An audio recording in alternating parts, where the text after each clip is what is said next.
Aujourd'hui, je veux vous raconter 3 histoires de ma vie. C'est tout.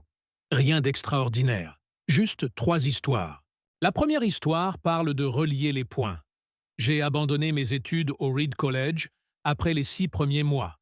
Mais je suis ensuite resté en tant qu'auditeur libre pendant encore 18 mois environ avant de vraiment arrêter. Alors, pourquoi ai-je abandonné? Cela a commencé avant ma naissance. Ma mère biologique était une jeune étudiante diplômée non mariée, et elle a décidé de me proposer à l'adoption. Elle tenait absolument à ce que je sois adopté par des diplômés de l'université. Tout était donc prêt pour que je sois adopté à la naissance par un avocat et sa femme. Sauf qu'au moment où je suis né, ils ont décidé à la dernière minute qu'ils voulaient vraiment une fille. Mes parents, qui étaient sur une liste d'attente, ont donc reçu un appel au milieu de la nuit leur demandant « Nous avons un petit garçon inattendu. Le voulez-vous » Ils ont répondu « Bien sûr ». Ma mère biologique a découvert plus tard que ma mère n'avait jamais été diplômée de l'université et que mon père n'avait jamais terminé le lycée. Elle a refusé de signer les papiers définitifs d'adoption.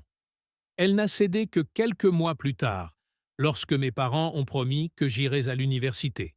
Ce fut le point de départ de ma vie. Et 17 ans plus tard, je suis allé à l'université.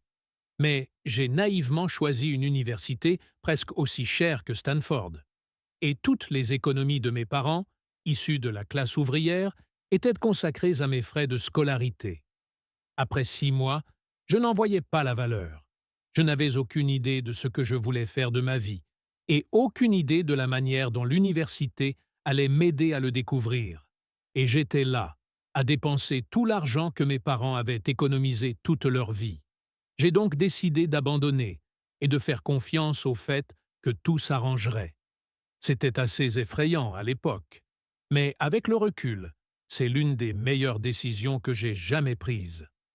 Dès l'instant où j'ai abandonné, j'ai pu arrêter de suivre les cours obligatoires, qui ne m'intéressaient pas, et commencer à suivre ceux qui semblaient bien plus passionnants. Ce n'était pas tout à fait romantique. Je n'avais pas de chambre de dortoir, alors je dormais par terre dans les chambres d'amis. Je rendais les bouteilles de coca pour les 5 cents de consigne afin d'acheter de la nourriture. Et je marchais 7 miles à travers la ville chaque dimanche soir pour avoir un bon repas par semaine au temple Hare Krishna. J'adorais ça. Et une grande partie de ce sur quoi je suis tombé par hasard, en suivant ma curiosité et mon intuition, s'est avéré inestimable par la suite. Laissez-moi vous donner un exemple. Le Reed College proposait à l'époque ce qui était peut-être le meilleur enseignement de calligraphie du pays. Dans tout le campus, chaque affiche, chaque étiquette sur chaque tiroir était magnifiquement calligraphiée à la main. Comme j'avais abandonné et que je n'avais pas à suivre les cours normaux, j'ai décidé de suivre un cours de calligraphie pour apprendre à faire cela. J'ai appris les polices avec et sans empattement, l'importance de l'espace entre les différentes combinaisons de lettres, ce qui fait la grandeur d'une belle typographie. C'était beau, historique, artistiquement subtil, d'une manière que la science ne peut saisir. Et j'ai trouvé cela fascinant. Rien de tout cela n'avait le moindre espoir d'application pratique dans ma vie. Mais 10 ans plus tard, quand nous concevions le premier ordinateur Macintosh, tout cela m'est revenu et nous l'avons intégré dans le Mac. C'était le premier ordinateur doté d'une belle typographie. Si je n'avais jamais suivi ce cours unique à l'université, le Mac n'aurait jamais eu plusieurs polices de caractères ni de polices à espacement proportionnel. Et comme Windows a simplement copié le Mac, il est probable qu'aucun ordinateur personnel n'en aurait. Si je n'avais jamais abandonné, je n'aurais jamais suivi ce cours de calligraphie. Et les ordinateurs personnels n'auraient peut-être pas la magnifique typographie qu'ils ont aujourd'hui.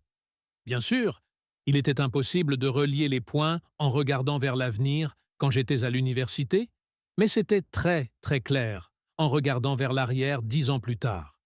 Encore une fois, on ne peut pas relier les points en regardant vers l'avenir.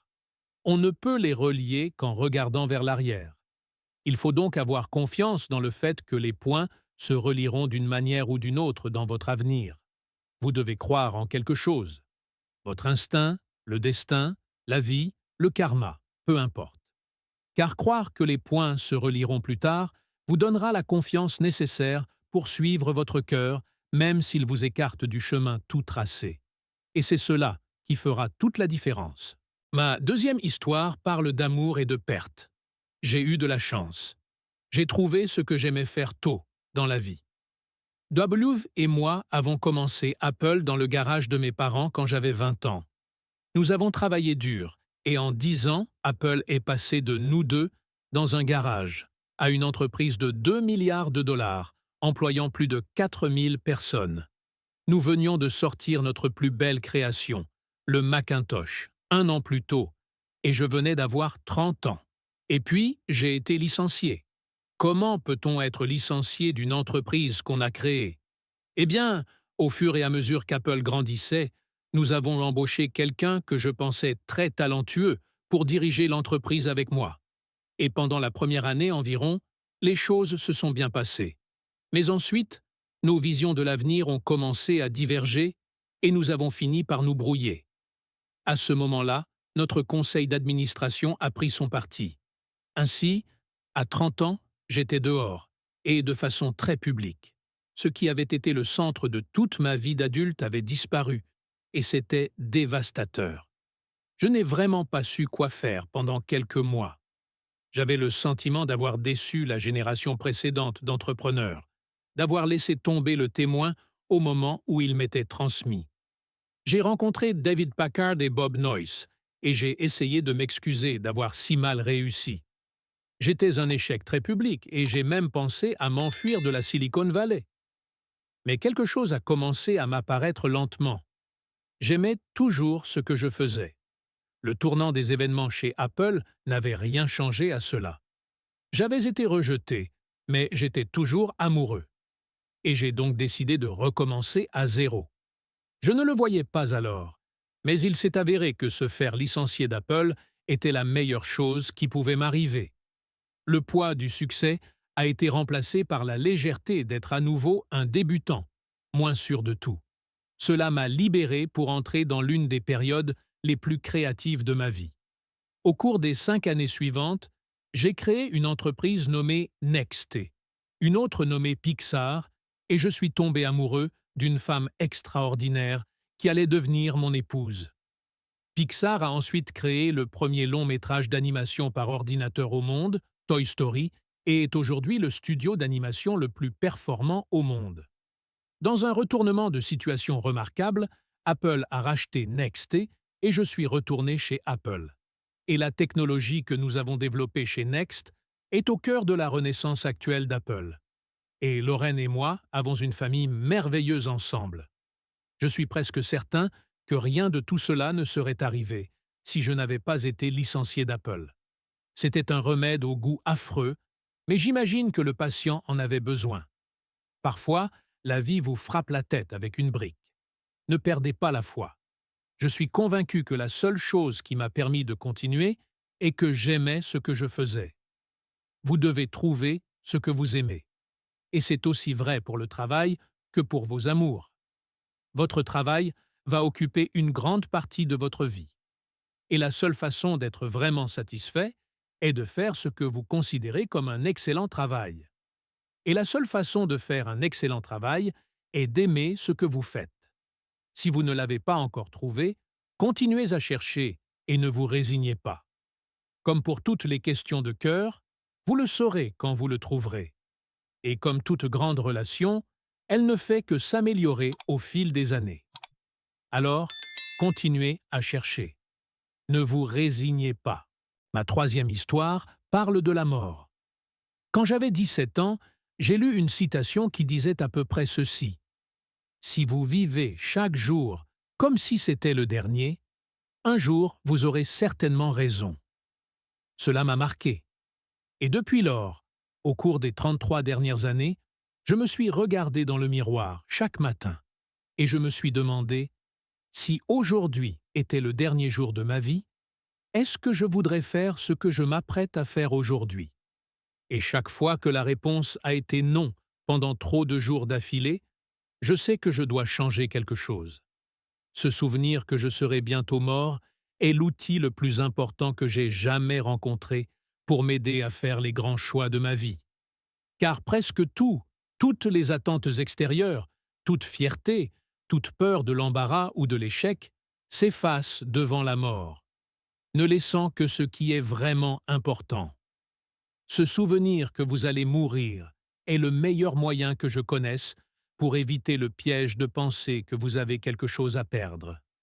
Vous êtes déjà nu. Il n'y a aucune raison de ne pas suivre votre cœur. Il y a environ 1 an, on m'a diagnostiqué un cancer. J'ai passé un scanner à 7h30 du matin et il montrait clairement une tumeur sur mon pancréas. Je ne savais même pas ce qu'était un pancréas. Les médecins m'ont dit qu'il s'agissait presque certainement d'un type de cancer incurable et que je ne devais pas m'attendre à vivre plus de 3 à 6 mois. Mon médecin m'a conseillé de rentrer chez moi et de mettre mes affaires en ordre, ce qui est le code des médecins pour se préparer à mourir. Cela signifie essayer de dire à vos enfants tout ce que vous pensiez avoir les 10 prochaines années pour leur dire en quelques mois seulement. Cela signifie s'assurer que tout est bouclé pour que ce soit aussi facile que possible pour votre famille.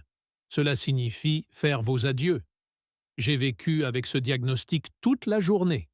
Plus tard dans la soirée, j'ai subi une biopsie. Ils m'ont passé un endoscope dans la gorge, à travers l'estomac et jusque dans les intestins, ont planté une aiguille dans mon pancréas et ont prélevé quelques cellules de la tumeur. J'étais sous sédatif, mais ma femme qui était là m'a raconté que lorsqu'ils ont examiné les cellules au microscope, le médecin s'est mis à pleurer car il s'est avéré qu'il s'agissait d'une forme très rare de cancer du pancréas guérissable par chirurgie. J'ai été opéré et, heureusement, je vais bien maintenant. C'est le moment où j'ai été le plus proche de la mort, et j'espère que ce sera le cas pour encore quelques décennies. Pour l'avoir vécu, je peux maintenant vous le dire avec un peu plus de certitude que lorsque la mort était un concept utile, mais purement intellectuel.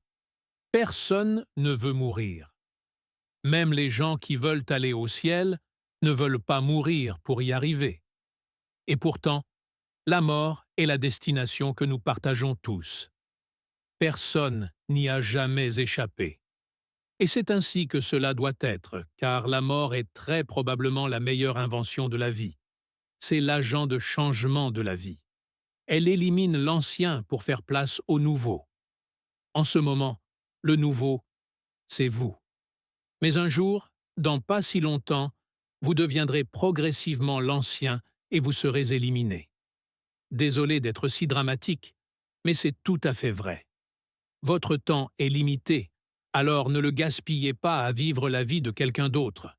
Ne vous laissez pas emprisonner par les dogmes, ce qui revient à vivre avec les résultats de la pensée d'autrui. Ne laissez pas le bruit des opinions des autres étouffer votre propre voix intérieure. Et surtout, ayez le courage de suivre votre cœur et votre intuition. Ils savent déjà d'une certaine manière ce que vous voulez vraiment devenir. Tout le reste est secondaire. Quand j'étais jeune, il y avait une publication extraordinaire intitulée le Whole Earth Catalogue, qui était l'une des bibles de ma génération. Elle a été créée par un dénommé Stuart Brand, non loin d'ici, à Menlo Park, et il lui a donné vie avec sa touche poétique. C'était à la fin des années 60, avant les ordinateurs personnels et les DITIC. Tout était donc fait avec des machines à écrire, des ciseaux et des appareils Polaroid. C'était un peu comme Google sous forme de livre de poche, 35 ans avant l'arrivée de Google. C'était idéaliste, débordant d'outils astucieux et de grandes notions. Stuart et son équipe ont publié plusieurs numéros du Whole Earth Catalogue. Puis, quand il a fait son temps, ils ont sorti un dernier numéro. C'était au milieu des années 70 et j'avais votre âge. Au dos de leur dernier numéro, il y avait une photographie d'une route de campagne au petit matin, le genre de route sur laquelle on pourrait se retrouver en faisant de l'autostop si l'on était un tant soit peu aventureux. En dessous, il y avait ces mots « Stay hungry, stay foolish ». C'était leur message d'adieu au moment de partir. « Stay hungry, stay foolish ». Et c'est ce que j'ai toujours souhaité pour moi-même. Et maintenant, alors que vous recevez votre diplôme pour commencer une nouvelle vie, c'est ce que je vous souhaite. Restez affamés. Restez fous. Merci beaucoup à tous. Si ces histoires ont changé votre regard sur les points de votre propre vie, n'hésitez pas à vous abonner et à aimer notre chaîne. Nous révélons l'histoire qu'ils ont essayé d'enterrer. Plantez les graines de l'avenir. Le prochain trésor sera bientôt révélé.